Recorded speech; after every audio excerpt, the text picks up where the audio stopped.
Assalamualaikum warahmatullahi wabarakatuh. Nah, teman-teman, di pertemuan ini saya akan sharing mengenai desain sprint method. Ini adalah salah satu metode user centered design, di mana metode ini diambil dari Google Design Sprint ya. Nah, apa sih Google Design Sprint itu?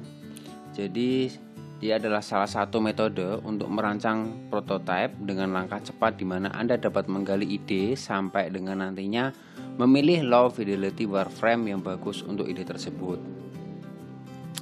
Baik, di desain sprint ini nanti teman-teman dapat melakukan dapat mulai menemukan ide dan membuat low fidelity wireframe, dan ini bisa dilakukan dalam waktu 2-5 hari.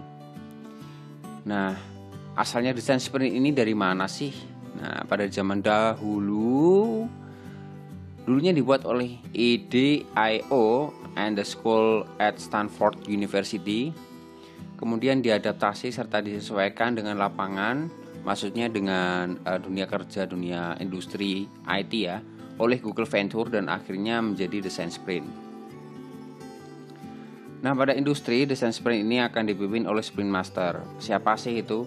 Ia adalah leader dan dia akan mengidentifikasi hal-hal yang diperlukan selama desain sprint, serta dia akan membagi tugas yang akan dilakukan oleh tim. Biasanya sprint master ini adalah senior UX research, teman-teman. Nah, ada nih buku yang bisa jadikan referensi, Sprint Solve Big Problem and Test New Idea in Just 5 Days, karyanya Jack Knapp. Ini bisa buat teman-teman referensi. Bagi yang punya ebook juga bisa di-share ke teman-teman yang lain. Oke, kita langsung aja masuk ke planning design sprint ya. Jadi apa yang pertama-tama kita lakukan? Yang pertama adalah lakukan audit terlebih dahulu, karena aplikasi yang akan didesain melalui sprint itu tidak semua baru. Bisa saja aplikasi yang akan didesain sprint adalah aplikasi pengembangan dari versi sebelumnya. Jadi harus diaudit dulu.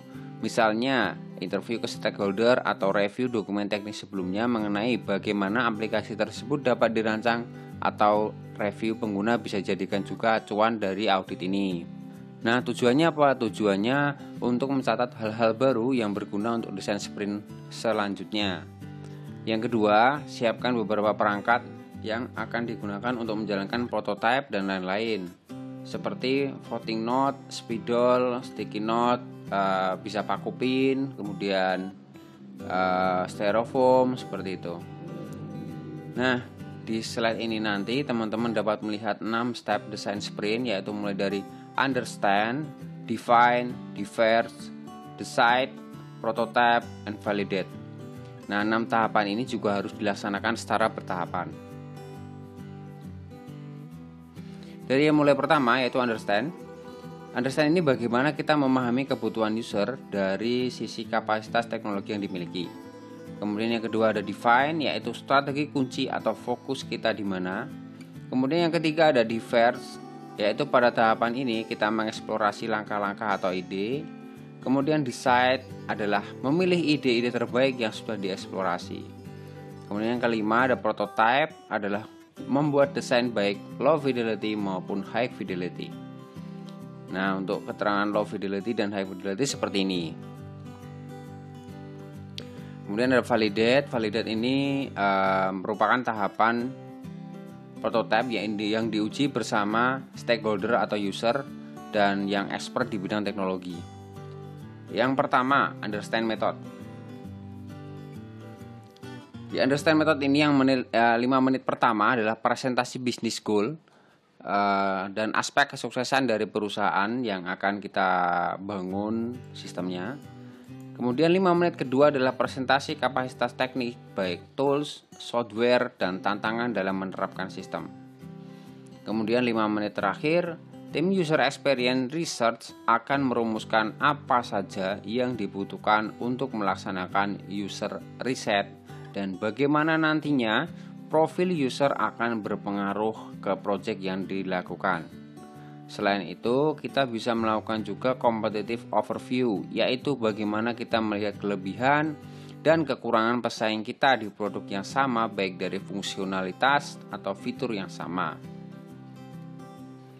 Ada lagi metode untuk menentukan kebutuhan user, yaitu kita bisa melakukan user interview secara mendalam untuk mengetahui seorang pengguna membutuhkan fitur tertentu. Outputnya wajib yang harus didapatkan pada interview ini adalah siapa usernya, kemudian seperti apa usernya, mereka butuh apa, seperti itu. Nah, gimana sih nanti kalau misalnya kita kesusahan dalam melakukan interview? Ini sebuah pertanyaan yang biasanya didasari oleh susahnya kita membuat janji dengan user kayak gitu. Nah, ini bisa dilaksanakan dengan metode field visit, yaitu kita mendapatkan data yang cukup banyak dengan cara datang ke user dan mengamati secara langsung bagaimana user bekerja dan menjalankan sistem yang ada saat ini. Contohnya seperti ini ya. Posisi kita ingin membuat sistem informasi rumah sakit, dimulai dari pendaftaran pasien di administrasi, kemudian ini misalkan ya, kemudian setelah itu dari administrasi menyetorkan data ke bagian diagnostik, misalkan penyakit kulit seperti itu. Nah, kita mengamati bahwa admin tersebut mengumpulkan data kemudian mengantarkan langsung ke bagian administrasi yang ada di poliklinik kulit. Nah, berarti apa? Secara alur sistem, si admin penerimaan pendaftaran ini pasti berkoneksi dengan admin yang ada di poliklinik kulit. Di situ sudah dapat satu catatan bahwa alur sistemnya yang pertama dari admin pendaftaran ke admin poliklinik kulit. Seperti itu contohnya. Nah, setelah itu tahapan yang harus kita lakukan adalah membuat stakeholder map, yaitu penyusunan mapping daftar stakeholder dengan urutan yang paling penting hingga opsional untuk melaksanakan desain sprint ini. Contohnya, pada aplikasi sistem informasi akademik penjadwalan kuliah, stakeholder pertama adalah akademik, yang kedua dosen, yang ketiga mahasiswa. Kenapa mahasiswa? Karena di sini yang mengatur mata kuliah adalah akademik, dosen adalah yang mengatur materi, dan mahasiswa adalah yang menggunakan e-learning. Nah, secara keseluruhan dalam artian materi dan lain sebagainya. Kemudian di akhirnya kita membuat summaries mulai dari ide dan hasil-hasil lainnya dari langkah yang telah kita lalui menggunakan sticky note, spidol, dan lain-lain. Nah, tujuannya apa sih? Ini yang penting agar kita adalah mengelompokkan catatan satu dengan catatan yang lain dapat dilakukan dengan mudah.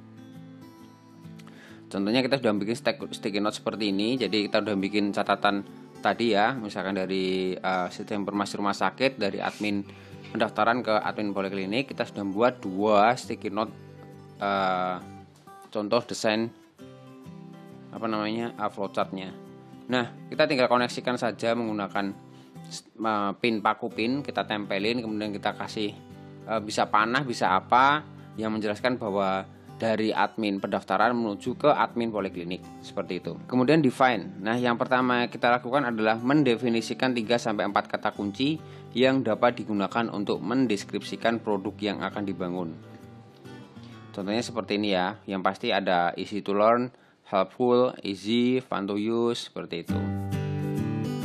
Baik, sekian untuk materi hari ini. Kita lanjutkan di video selanjutnya di part kedua. Terima kasih atas perhatiannya. Jika bingung silahkan tulis di kolom komentar. Atau bagi mahasiswa Universitas Alma-Ata Prodi Informatika yang kesulitan bisa menghubungi saya di nomor WhatsApp yang sudah kalian save, dan bisa juga melalui e-learning Alma-Ata di forum diskusi.